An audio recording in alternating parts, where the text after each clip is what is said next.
Assalamualaikum warahmatullahi wabarakatuh.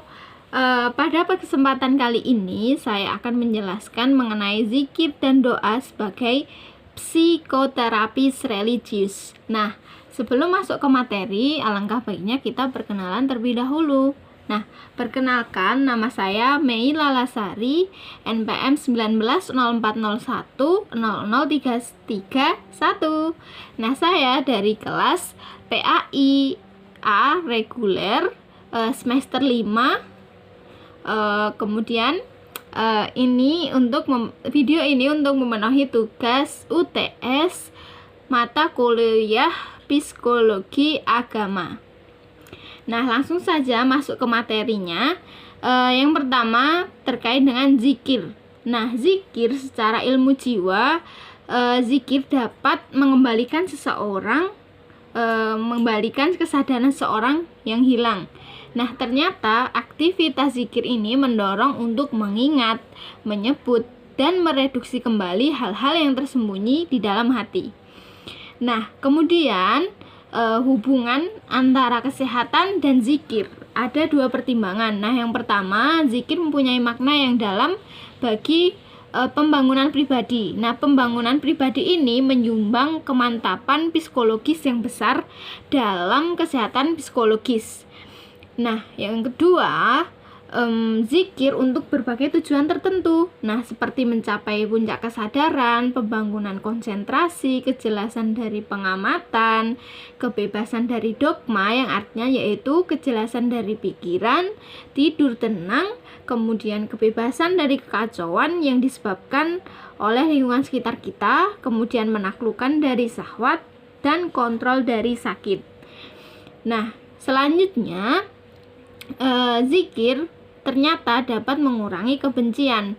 Nah, maksud dari zikir mengurangi kebencian adalah suatu nilai atau usaha untuk memusatkan pada rasa tidak nyaman atau perasaan yang menimbulkan kebencian dan tidak enak dari berbagai stimuli, sehingga kita dapat menyesuaikan diri, empati dari suatu keadaan. Nah, selanjutnya yang ketiga itu adalah zikir dapat membentuk mental positif. Nah, di sini penanaman mental positif adalah satu fitur utama pada praktek meditasi. Nah, di mana usaha dalam pembentukan mental positif pada diri ini merupakan suatu sistem pendekatan yang tersusun dan diperlukan suatu usaha kesadaran diri untuk meraih dengan ikhtiar. Kemudian mengenai zikir sebagai psikoterapis. Nah, ternyata di sini itu ada tahapannya. Oke, tahapan yang pertama itu adalah zikir lisani atau zikir lidah. Kemudian yang kedua itu zikir kolbi atau zikir hati. Yang ketiga adalah zikir akli atau pikiran. Yang keempat adalah zikir ruhi atau zikir roh. Oke, masuk ke dalam materi selanjutnya yaitu mengenai doa. Nah, doa adalah adab kesopanan yang disebabkan karena dalam keadaan bagaimanapun kita akan selalu membutuhkan segalanya dari Allah Subhanahu wa taala.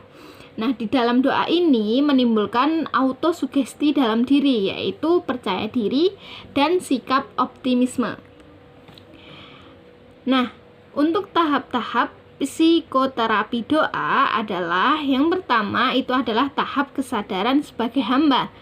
Nah, inti dari terapi ini adalah pembangkitan kesadaran terhadap kehambaan dan kesadaran akan kelemahan sebagai manusia. Kemudian bentuk kesadaran ini akan menghantarkan seseorang yang berdoa berada pada keadaan lemah.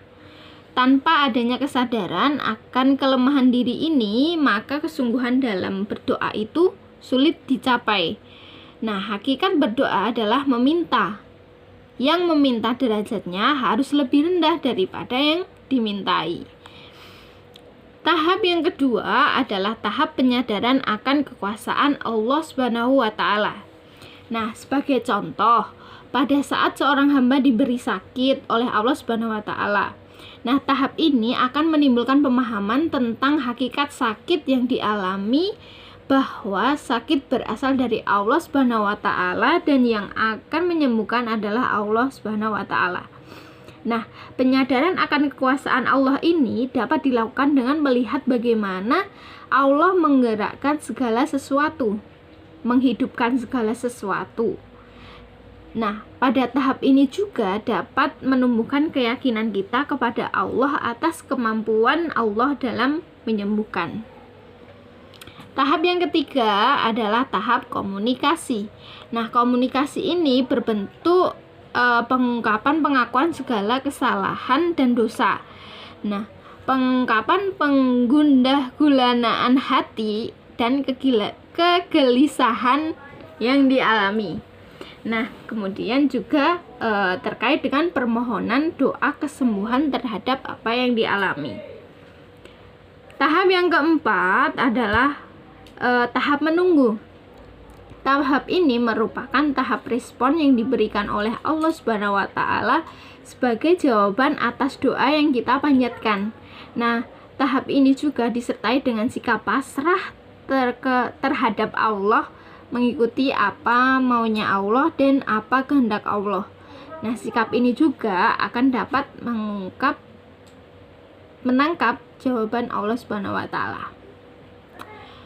Oke, itu saja yang dapat saya sampaikan. Kurang lebihnya mohon maaf.